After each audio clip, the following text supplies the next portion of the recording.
One Piece chapter 976 is out, and boy is there a lot of stuff to talk about. The highlight of this chapter for me would definitely be that my boy Jinbei is back after exactly 75 chapters. He made a swift return back into the story and is officially reintroduced as a Straw Hat. We get a nice title card for him, helmsman of the Straw Hat Pirates, and his bounty there. It's like basically he's officially a member now. And I always saw Jinbei as a Straw Hat, but now you just can't refute it, because people used to deny it. They used to say Jinbei's not a Straw Hat until he's in a spread with the Straw Hats. And I think that's why Oda didn't give us a spread last chapter. I was complaining about that, but it's because Jinbei was coming in this chapter and he wants to save that spread for all of the Straw Hats together. So I'm hoping we get that next week. That did happen right at the end of the chapter though. Jinbei's reappearance is at the end of the chapter. So I'm going to discuss all the other things because Jinbei, the discussion regarding himself, is going to take quite some time. I'm going to talk about that specifically a little bit later on. For now though, let's take it chronologically from the start of the chapter. The chapter kicks off with the Scabbards teasing Kinemon for his mistake, and I'm extremely glad that this actually happened because there was just this feeling that I had that Kinemon was just gonna go along with it, but no, he came clean. And actually no, the Scabbards immediately noticed that he genuinely just lucked out. They probably know him well enough to know that he wouldn't come up with this elaborate plan. It served as a funny interaction, and it reminded me that the Scabbards are more than just Oden's retainers. They are a family and all they have is each other. Then we get this beautiful spread of Kinemon raising his sword and proclaiming that they will change the face of Wano. I've got to say the art in this chapter was just phenomenal. I really think a sea battle would have been beautiful here, but unfortunately from the way it's going, it doesn't seem like we're getting any of that. I'm really looking forward to seeing these scenes in the anime though. I'm sure Toei are gonna milk it, turn it into like a 6-minute interaction, but it's gonna look fantastic because the aesthetic in Wano has been amazing so far. Kawamatsu then goes on to attack Kanjuro, who fairly easily parries him and then draws a bird which he uses to escape. I was always suspecting that Kanjuro was gonna escape from the Alliance here, but I genuinely thought they would manage to get Momonosuke back from him. I mean, there are 5,000 members of the Alliance here, and a large number of them, including Luffy and Sanji, should be able to fly or use some sort of flying ability. I mean, couldn't Law just use his Devil Fruit to get Momonosuke back? I feel like they didn't put enough effort in trying to get him back, which kind of annoyed me to be honest. Regardless though, I feel like this is the testament to Kanjuro because his portrayal in this chapter was crazy. His Devil Fruit abilities are fantastic. I had really high hopes for this Devil Fruit and it is delivering so far. He can draw a bird that elegant and that fast. I can only imagine what his capabilities are. Imagine he can draw a dragon or some sort of mythical beast and use it in a battle situation. How cool would that be? Speaking of his fruit abilities, he carries on and goes on to draw a cloud made of ink that rains down arrows of ink. This man is not to be slept on. He definitely proved himself to be quite the formidable guy in this chapter. I feel like since he managed to escape with Momonosuke, it's pretty much certain that he's going to have a large significance moving on with the narrative, and he will most likely get a 1v1 fight. Momonosuke has a cool character moment here, which shows off a lot of his development and growth, and it was cool to see because at the end of the day, this is just a kid with a shit ton of responsibility. He went from someone absolutely helpless and shrouded in fear to somebody who is of course still extremely fearful, but still managing to put on that brave face because he has to be responsible. Luffy even comments on this, saying, "This little Momo, he is behaving like a man." I wonder how much Momonosuke will develop moving forward with this arc.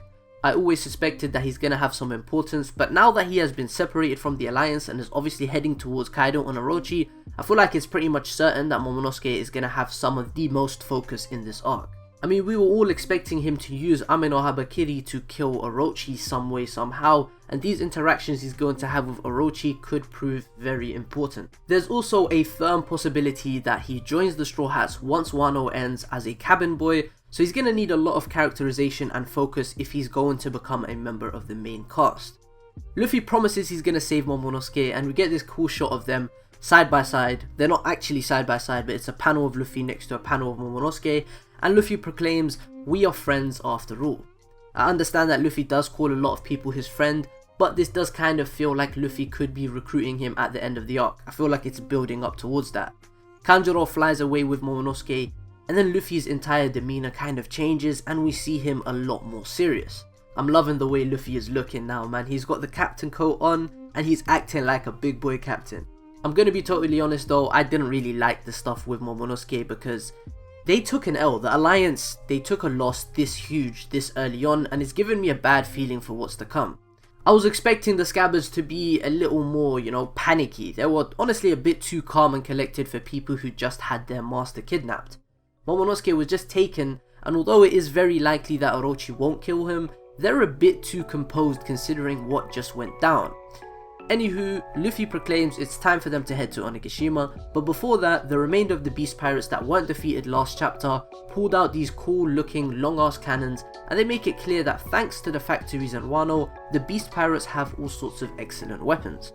I'm looking forward to seeing more of these excellent weapons. I wonder what kind of spin on modern warfare Oda would take in this manga. I doubt they're going to be pulling out machine guns, but we'll have to wait and see.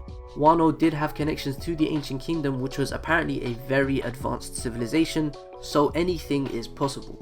For the third chapter in a row, we get the Supernova trio side by side, Luffy, Kid and Law, the current figureheads of this assault on Onigashima. The remainder of the Beast Pirates start to clap off cannon attacks and start taking out some of the Alliance's ships, then out of nowhere an attack from the water destroys the Beast Pirate ship, and then we get an "allow me to introduce myself," the title of this chapter. The second I read "I come from a country at the bottom of the sea called the Ryugu Kingdom," my jaw dropped.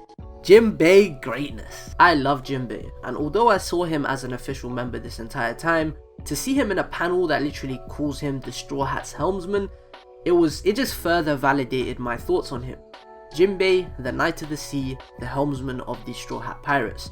And for all the Zoro fans and Sanji fans, he's also got the second largest bounty on the crew after the captain, so you guys can take your arguments elsewhere. Now seriously though, this is an insane addition to the Alliance and to this war. You can even see from Kid and Law's reactions that Jinbei joining the Straw Hats is something huge.